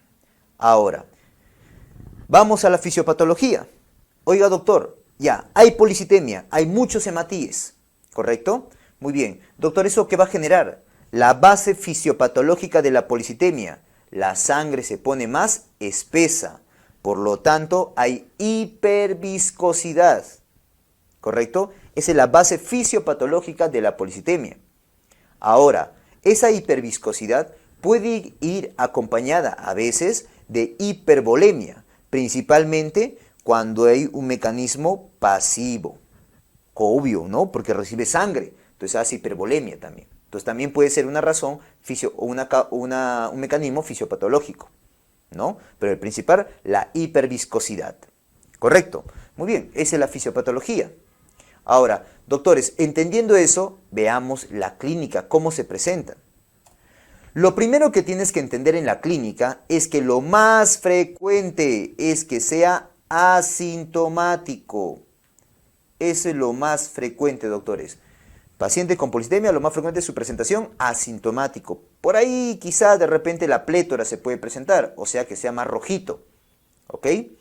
Bueno, doctor, luego, pero si hace síntomas, ¿cuáles serían? Ahí tienes, por ejemplo, cianosis, tienes taquicardia, ¿no? Taquipnia, distensión abdominal, vómitos, succión débil, llanto anormal, letargio, apnea, temblores, hematuria, priapismo, trombosis de vena renal, cálculos biliares, hepatomegalia, hipotonía, irritabilidad, convulsiones e hipertensión pulmonar persistente. ¿Te das cuenta, doctores, que la clínica es muy inespecífica? ¿Ok? Entonces tienes que apoyarte de otras cosas, apoyarte de la etiología o de los factores de riesgo, apoyarte pues del resultado del laboratorio, ¿correcto? Muy bien. Doctor, ¿y esos cuadros clínicos por qué se explican? O esa presentación clínica. Como la sangre está hiperviscosa, está más espesa, entonces el flujo va a ser más lento. Escucha, el flujo va a ser más lento. Al ser el flujo más lento, entonces la llegada de oxígeno, la perfusión a los órganos más distales e importantes, como el cerebro, ¿ok?, va a disminuir. Entonces va a haber clínica de esto. Por ejemplo, si pasa menos sangre por el pulmón, ¿no? Si pasa menos sangre por el pulmón, el cuerpo, mejor dicho, se oxigena entonces menos sangre, ¿estamos de acuerdo? Menos hematosis. Por lo tanto, doctores, el cuerpo percibe que no hay mucho oxígeno. Entonces, ¿qué dice? Oye, tienes que respirar más. Y comienza a hacer taquipnia. Además, ahí está la causa de la taquipnia, por ejemplo. Además, al hacer taquipnia, se relaciona también a la taquicardia. ¿Correcto? Va a comenzar a hacer taquicardia. También como para manera de compensar, recuerda que el corazón es la bomba, manera de compensar que llegue más sangre, más fácilmente la sangre a los órganos distales, porque la sangre está espesa. Ahí está la taquicardia entonces. En la parte más distal del cuerpo, como por ejemplo en las manos, puede haber cianosis, ya que al pasar lento la sangre, la sangre más o menos oxigenada va a quedarse más retenida en la parte periférica, va a ser más lento su salida, por lo tanto aparece cianosis. La distensión abdominal se puede percibir o se puede deber a la siguiente razón. Uno, a la visceromegalia, como hay hipervolemia también, ¿no?, el hígado se agranda, puede ser una causa de la distensión abdominal. Otro también es que la sangre cuando fluye por los intestinos va a fluir de manera lenta. Al fluir de manera lenta, doctores, se va a enlentecer el peristaltismo. Entonces puede llenar un poquito de gases, hay distensión abdominal, ¿correcto? Entonces al querer comer, al querer tomar su leche, no va a poder también pasar adecuadamente los alimentos. Todo va a regresar, por eso los vómitos también. ¿Ok? La succión va a estar débil, va a haber apneas, puede haber convulsiones. ¿Por qué, doctor? ¿Por qué problemas neurológicos? Por lo siguiente, al fluir sangre más lenta por el cerebro, puede desencadenar, doctores, zonas de hipoxia, por ende, zonas epileptogénicas y desencadenar convulsiones. ¿Correcto? También habrá temblores, hematuria, priapismo por el volumen. Cuando hay hipervolemia, ¿no?, algún lugar tendrá que ir la sangre, hace priapismo. ¿Ok? Y así, ¿te das cuenta cómo se explica esto o bien por la hiperviscosidad o bien por la hipervolemia? La clínica del paciente con policitemia. ¿Ok? Pero recuerda, lo más frecuente es que sea, ¿qué te dije? Asintomático. Ese es lo más frecuente.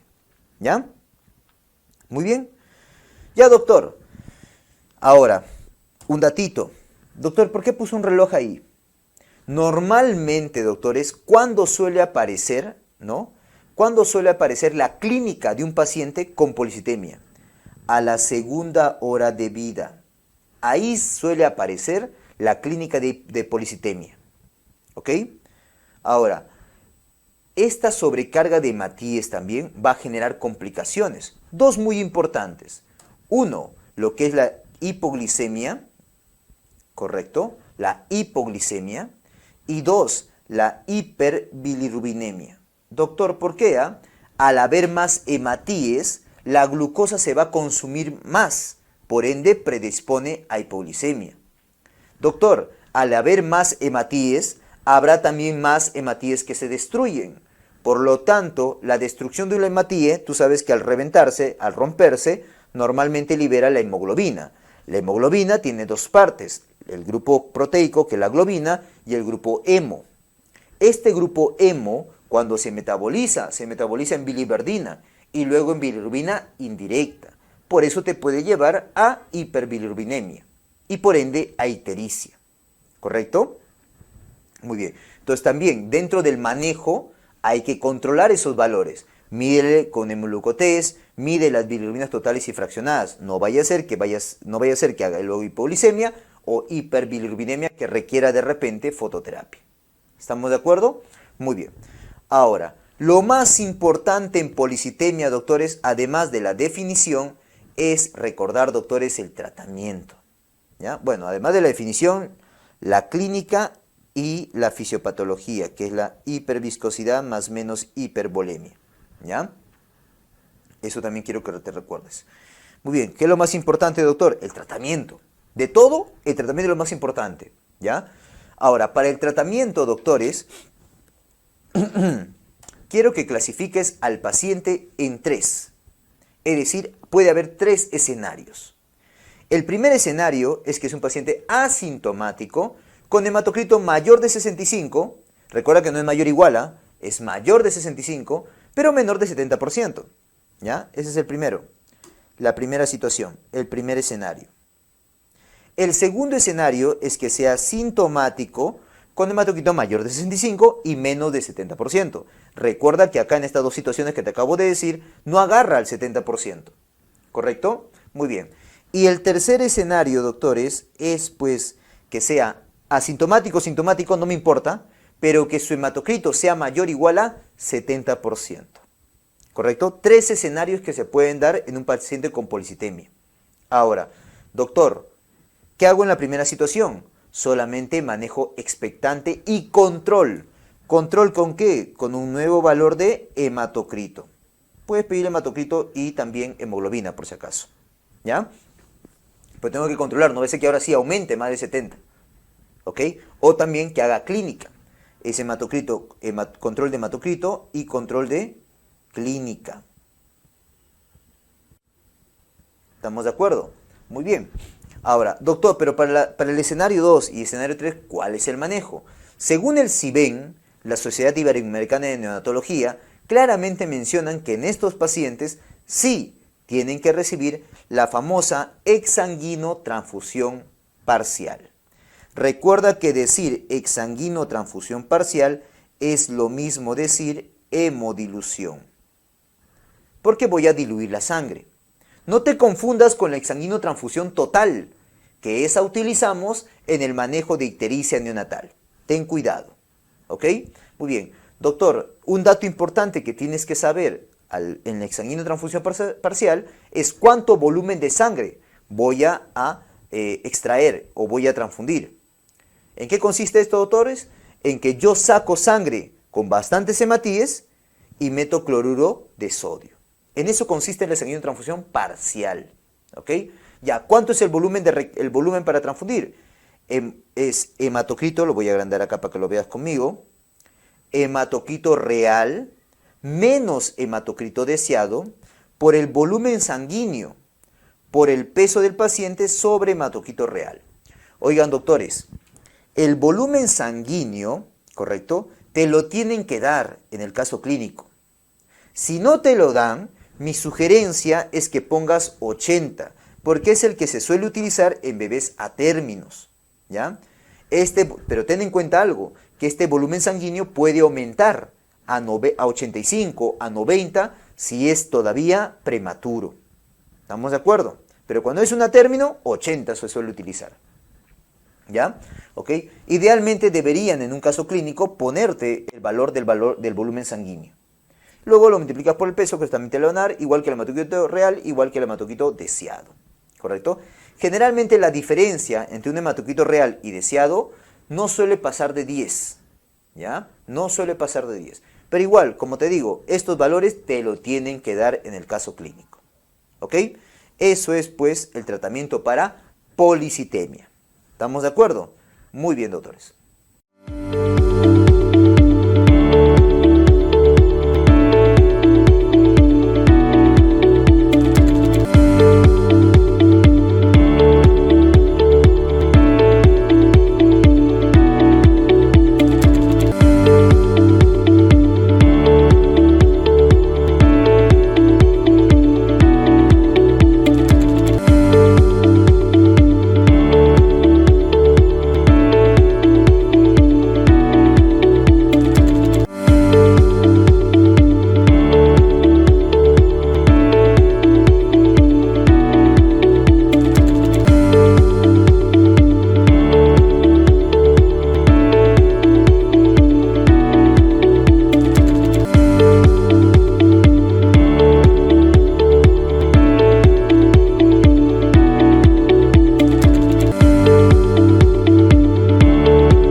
Veamos acá, doctores, anemia de recién nacido.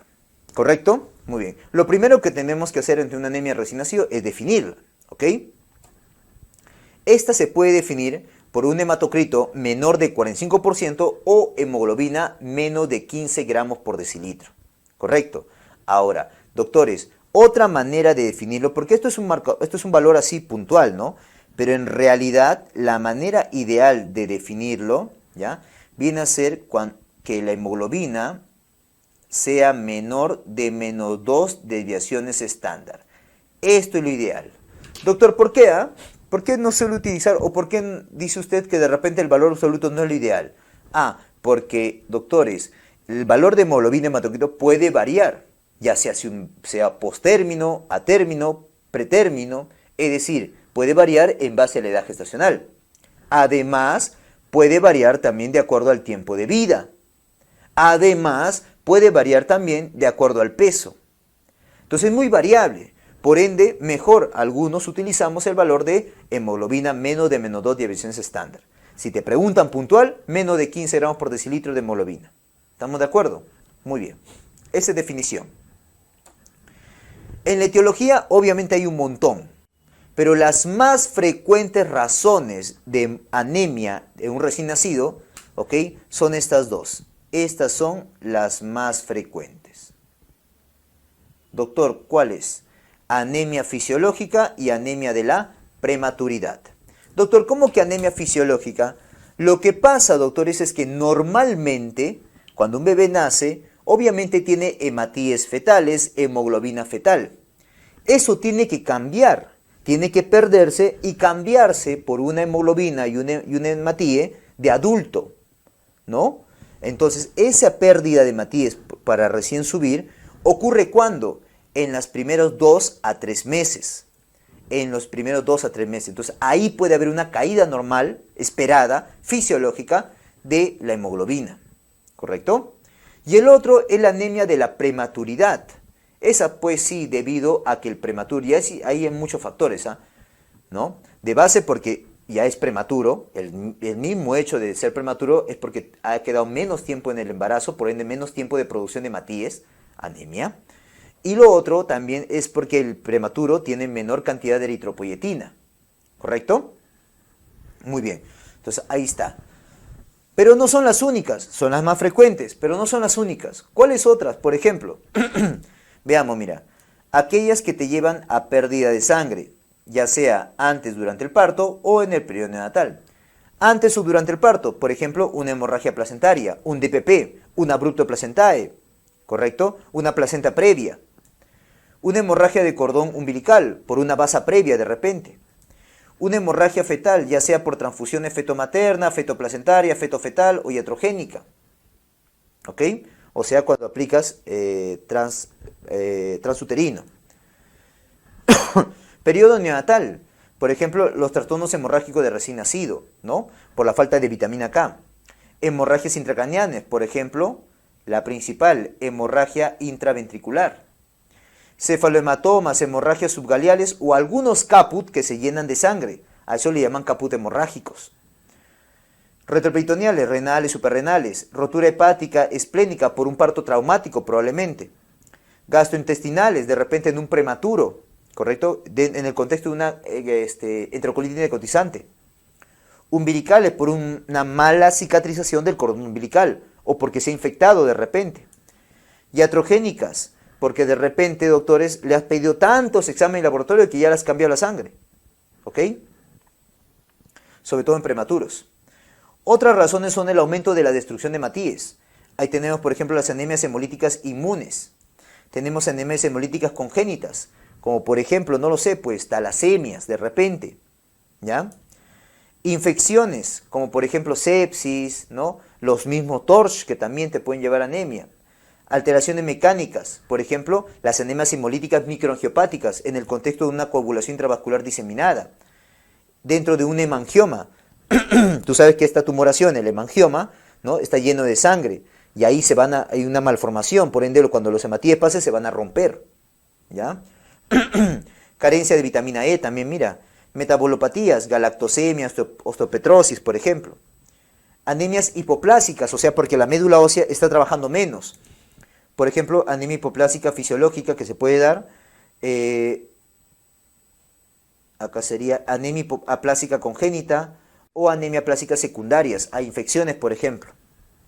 Entonces hay una lista tremenda de causas, pues, doctores, que te llevan a anemia de recién nacido. Pero obviamente las más frecuentes recomendadas a recordar es anemia fisiológica o anemia de la prematuridad. ¿Correcto? En la clínica, doctores, es una anemia, ¿no? Entonces la anemia, tú ya la conoces, palidez, taquicardia, fatiga, cansancio, ¿no? Entonces, simplemente para señalar algunas cositas.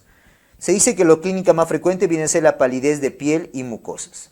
Ahora, si el sangrado fuera agudo, te van a contar que el paciente hace signo de descompensación hemodinámica, como taquicardia, taquipnia, hipotensión, shock, hipoperfusión, en situaciones agudas, como por ejemplo, en una hemorragia intraventricular, puede llevarte a eso. O en situaciones crónicas, ¿no? Que poco a poco se establece la anemia, síndrome anémico, ¿no? Palidez, por ejemplo, ¿no? Cansancio, fatiga, no puede lactar adecuadamente, duerme más de lo debido, ¿ya? O hemolíticas, ¿no? Aparecerá ictericia, aparecerá visceromegalia, ¿no? Como modo de respuesta de la hematopoiesis, ¿ya? Esto es muy fácil, no hay vuelta que darle acá. Los exámenes obviamente van a ir dirigidos a buscar la anemia y a buscar la causa. A buscar la anemia, hemoglobina hematocrito. Para buscar la causa, bilirrubinas para ver si está hemólisis. Reticulocitos para ver si hay hemólisis, los reticulocitos estarían elevados. Lámina periférica de repente para ver una anemia hemolítica microangiopática, para ver los esquistocitos que son los hematíes fragmentados. El test de Coombs para ver, doctores, si es autoinmune. Si es Coombs positivo, directo en el bebé, ¿ok? Sería pues un autoinmune. Test de Clay-Haur, que es para buscar en la madre, ¿no? Sangre fetal. Test de APT, que es para buscar sangre materna o hematíes fetal, hematíes maternos en el feto o en el recién nacido. TORCH, ¿no? Hay que pedir estudio de TORCH. De repente ecografías, como por ejemplo ecografía transfontanelar. Estudio de médula ósea y etcétera, etcétera. Y así, dependiendo de la causa. ¿Correcto? Muy bien. El tratamiento, doctores, primero hay que recordar lo que es la prevención. Recordemos que en la atención de recién nacido, ¿no? El pinzamiento tardío o pinzamiento oportuno del cordón umbilical, más que el tardío, oportuno, ¿ya? Oportuno mejor, correcto, del cordón umbilical, es para prevenir justamente la anemia de recién nacido, ¿correcto? Ahora, en tratamiento, quiero que te acuerdes acá la transfusión de paquete globular. ¿Cuánto es la dosis? Que es la misma, por cierto, en pediatría, 10 a 20 cc por kilo por dosis, previo consentimiento informado y previa prueba de compatibilidad. ¿Ok? Otra opción que está acá, doctor, es L-eritropoyetina. Esta principalmente podría usarse en prematuros, por lo mismo que te dije que ellos pues estarían con baja cantidad de eritropoyetina. ¿Correcto? Entonces, acá lo importante, definir la anemia y recordar que la dosis de transfusión es 10 a 20 mililitros por kilo por dosis. ¿Correcto? Anemia de recién nacido. Muy bien.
Veamos, doctores, lo que es plaquetopenia, ¿correcto? Plaquetopenia.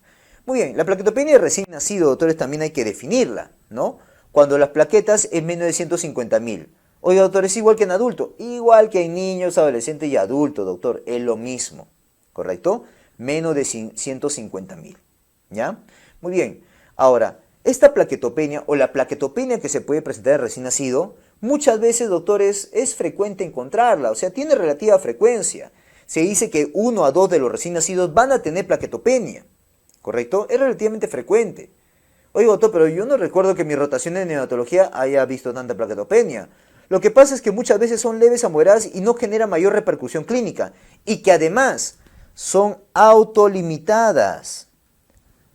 Tienen un tiempo de resolución de 7 días. O sea, a la semana ya se está resolviendo esta plaquetopenia, ¿no? Y muchas veces, pues casi siempre, no requiere un manejo de transfusión, por ejemplo. No lo requiere, ¿ya? Ahora, las etiologías, doctor. Primero, datos epidemiológicos. 1 a 2% de todos los recién nacidos lo pueden tener, te dije, ¿ya? Es obvio y entendible que a menor edad gestacional habrá mayor cantidad de plaquetopenias. Es obvio, es directamente proporcional, ¿correcto? Ahora, y no solamente por la edad gestacional, sino que también por los muy bajos pesos al nacer que pueden presentarse. Es más, se sabe que mira, más de las 3/4 partes, 70-80% de los menores de 32 semanas o los muy bajos pesos al nacer van a tener plaquetopenia. O sea, a menor edad gestacional y a menor peso de nacimiento es más frecuente ver plaquetopenias. Y también se ha relacionado que es más alta la incidencia de plaquetopenia en pacientes hospitalizados. Por ejemplo, casi la tercera parte de los que están en la UCI tienen plaquetopenia. Por ende, hay que vigilarla, hay que observarla, hay que buscarla en los que están hospitalizados. ¿Estamos de acuerdo? Muy bien. Etiología. Acá también hay un montón de causas, obviamente. Por ejemplo, aumento de la destrucción o consumo de las plaquetas. Trombocitopenia inmune, o sea, en PTI, aloinmune, autoinmune, ¿no? O trombocitopenia inducida por fármacos, como por ejemplo la heparina, ¿no? Este es, por ejemplo, inducida por la heparina. Secuestro y captura, hiperesplenismo, síndrome de Casabach, activación y consumo de plaquetas, de repente en el contexto de una infección o en el contexto de una coagulación intravascular diseminada, trombosis, enfermedad de von Willebrand, pero el tipo 2B, ¿ya? Eso lo veremos en hematología. O de repente debido a una disminución de la producción de plaquetas, o sea, problema en la médula. trombocitopenias congénitas, supresión de la médula por fármaco de repente, trastornos infiltrativos de la médula, como por ejemplo infecciosos por TORCH, por ejemplo, preeclampsia, y otras causas misceláneas, como por ejemplo las infecciones, asfixia, diluciones, etcétera, etcétera, etcétera. ¿Correcto? Entonces, hay varias causas de plaquetopenia, obviamente, pero es común encontrarlas en neonatos, sí es relativamente común, ¿correcto? Solamente que pasan desapercibidas, ya que son autolimitadas y muchas veces leves, no hacen clínica. Pero si hicieran clínica, doctores, ¿ya? ¿Qué clínica hicieran? Recuerda, por fisiología de hemato, tú sabes que la hemostasia se divide en dos partes, hemostasia primaria y hemostasia secundaria. Los protagonistas, las vedettes de la hemostasia primaria, son las plaquetas, ¿correcto? Y, doctor, si hubiera un problema de hemostasia primaria, o sea, plaquetario, también vascular, ¿ya?